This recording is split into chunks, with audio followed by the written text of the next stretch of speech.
Depois eu fui para o Sul, porque até a gente ficar padre, a gente passa por muitos lugares. Eu estudei 17 anos para ser padre. Tudo isso. E aí depois, como padre, eu fui fazer um mestrado em Belo Horizonte e atualmente moro em Taubaté, São Paulo. E eu fiquei impressionado com os números, o CD de número 11 aí. Esse é o 11º CD. Esse aqui é o CD. É, o 11º. Na verdade, esse é o primeiro que a gente lança no mercado secular. Até então eu trabalhava com uma gravadora católica, né? Lancei 10 CDs, 9 CDs pelas Paulinas, depois lancei uma Bela Canção Nova, uma produção independente, que é um trabalho cultural que eu fiz em BH, que se chama Tom de Minas, eu fiz lá com a equipe do Milton Nascimento. E agora é o meu primeiro trabalho secular. E hoje a gente recebeu a notícia boa que é o terceiro mais vendido do país. É o terceiro. Né? Até ontem ele era o sexto. Hoje ele passou eu disse isso na abertura que era o sexto. E hoje é 2 semanas de lançamento, graças a Deus. Que bom. Tem dado certo. E como é que você, vou chamar de você? Pode, sem dúvida. Como é que é porque é padre, né? Eu sempre digo que o tratamento está na maneira de falar, né? Não é tanto na forma.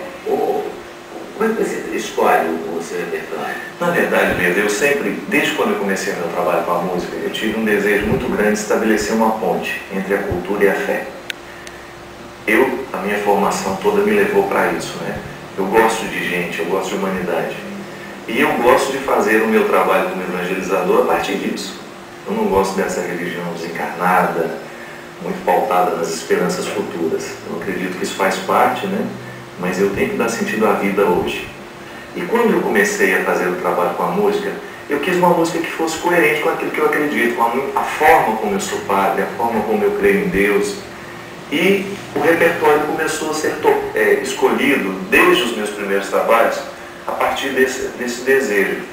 Alguma coisa que pudesse falar da humanidade, alguma coisa que pudesse as pessoas reconhecerem. Está falando de mim, está falando comigo, está falando para mim. Eu tenho muito medo do discurso religioso reservado às sacristias, né? Ele não atinge ninguém, né? E a gente precisa o tempo todo interferir no processo da sociedade, né? Ainda ontem, o Valci Carrasco, né? Um grande amigo meu, ele prefaciou o meu livro. Ontem a gente estava jantando junto em São Paulo e a gente estava falando sobre isso, né? Ele falando, padre, como é necessário no mundo de hoje que a gente estabeleça pontes, né?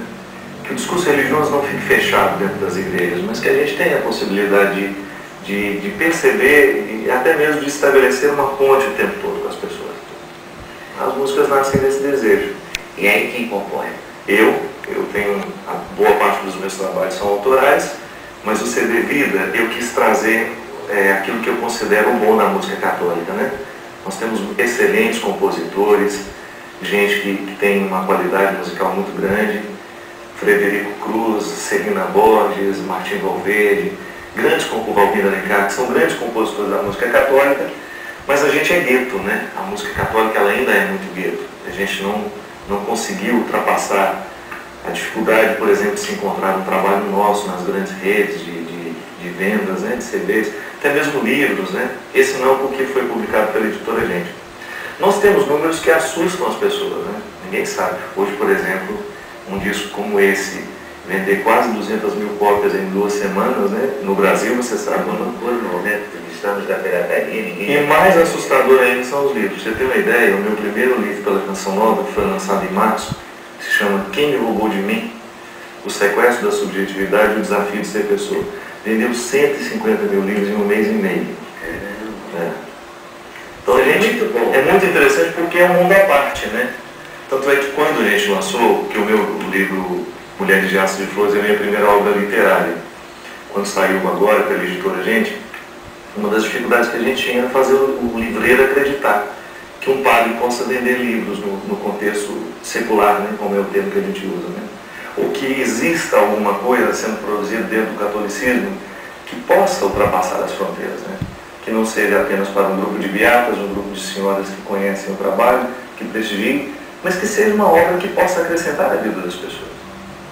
Uma coisa que possa bem para você falou, da minha maneira de crer em Deus, da minha maneira de trabalhar com a fé e essa aproximação. Qual é a diferença que você vê? Uma vez eu escutei um padre tradicional, por exemplo. Uma vez eu escutei a Adélia Prado, que é uma das escritoras que eu mais admiro nesse país. Ela disse assim, algum repórter perguntou para ela, Adélia, como é que uma escritora do seu tamanho, do seu quilate, pode querer morar em Divinópolis? Ela fala assim, porque Divinópolis é igual lugar a todo lugar, né? A minha arte nasce do cotidiano, né? A vida em Divinópolis é igual em todos os lugares, as pessoas sofrem do mesmo jeito, as pessoas se alegram, e a minha literatura nasce disso. Naquele momento, para mim, foi um momento de muita revelação, porque eu identifiquei naquela frase de Adélia o que eu gostaria de ter dito também a respeito da minha fé.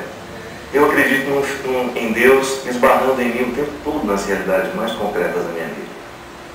E a revelação para mim, esse processo em que Deus se torna perceptível na vida humana, passa o tempo todo pela minha experiência do cotidiano.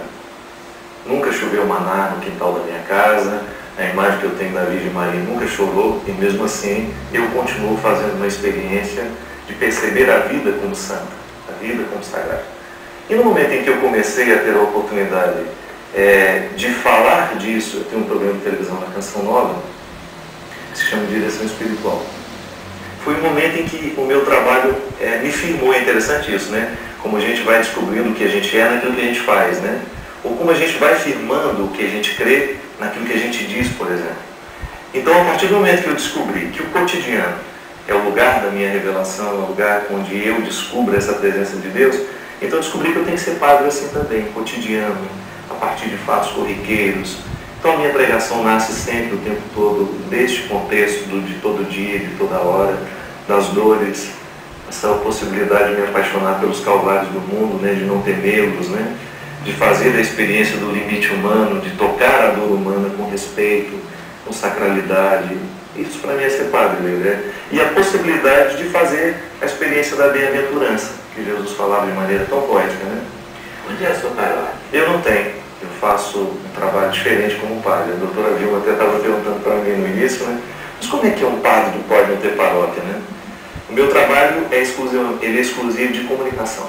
Então eu pertenço à Diocese de Taubaté, o meu bispo Dom Carmo me libera para esse trabalho. Não é o mesmo bispo do Padre Marcelo? Não. Eu moro em Taubaté, interior de São Paulo. Bispo do Padre Marcelo? Dom Fernando Figueiredo.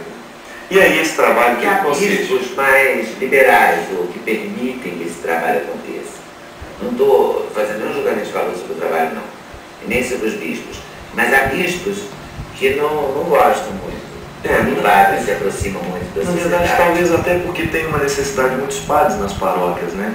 Não é o caso da minha diocese. Taubaté está muito bem servido de padres para estarem nas paróquias. Mas eu acho que tem que ter a visão ampla, né?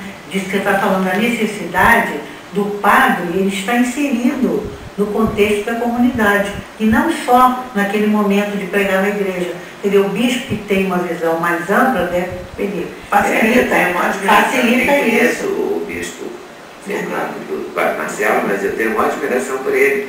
Porque ele... E agora eu vou ter pelo círculo. Porque ele permite essa saída, esse lado humano, né, dos padres, não ficar aquela coisa encastelada. Aí ele é estudando de uma nova forma de evangelização. Né? Você pode ter, certamente, hoje os meios de comunicação, ou seja, quem tem uma percepção, como parece que tem esse bispo, de um trabalho que é essencial hoje, né, em termos de levar essa palavra diretamente às pessoas através de outros meios, eu acho que é uma pessoa que está olhando no futuro, não é? E mesmo porque eu sempre digo o seguinte, gente, a gente tem direito de fazer o que quiser na vida, desde que a gente faça com responsabilidade e de maneira que você não esqueça o que você é. Eu acho que como padre eu tenho possibilidade de estar em muitos campos. Por exemplo, em Taubaté, o meu trabalho específico é a pastoral universitária. Então eu faço um trabalho, estamos iniciando, que tem pouco tempo que eu estou lá também, estamos desenvolvendo um trabalho de pastoral universitária, que é uma necessidade muito grande hoje, né? Você trabalhar dentro do contexto universitário requer muito da gente, como padre.